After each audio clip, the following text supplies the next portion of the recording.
chapter 1, an angel went to Mary and met Mary and told her, blessed are you amongst women, highly favored and all of that, and gave her a very good vision, a big vision. In fact, one of the greatest visions and privileges anybody can ever have is what Mary had, that you will carry the child of the Holy Ghost, that you will bear God in your womb. See, for God to show you vision is not a problem. There are bigger visions on people's lives. Most of you have seen even bigger things. God has shown you nations. He has shown you would disciple people. He has shown you what you would do in finance. You're the one I'm choosing.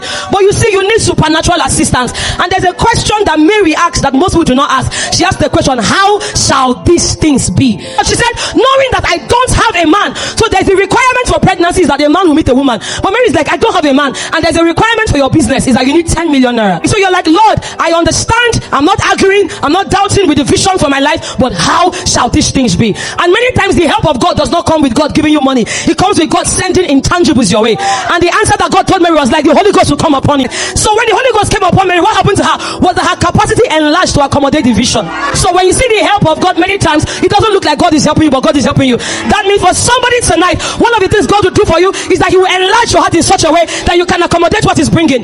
Because if your heart is not big enough, that vision will die. There are many people who have carried visions inside of them, and those visions have died. Why? Because the heart is too small. The womb cannot contain the child. God showed you a picture. You're going to build your family house. You're going to raise out of the ashes something for this family. And quite frankly, when we look around you, there's nothing about your life that looks like this it can come to pass. It's a very good place for a man to be when they realize their weaknesses. You realize that I can't help myself. This is a big vision. This is a great vision. But what you should not do is to cast the vision away. And there's somebody that every time vision comes your way, the first thing you're doing is looking for who to call, who to borrow, who to leave all of that. The place of help is the place of the Holy Ghost.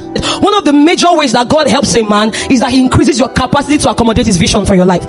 He said, I'm the one that lifts the poor out of the dust and places them among princes.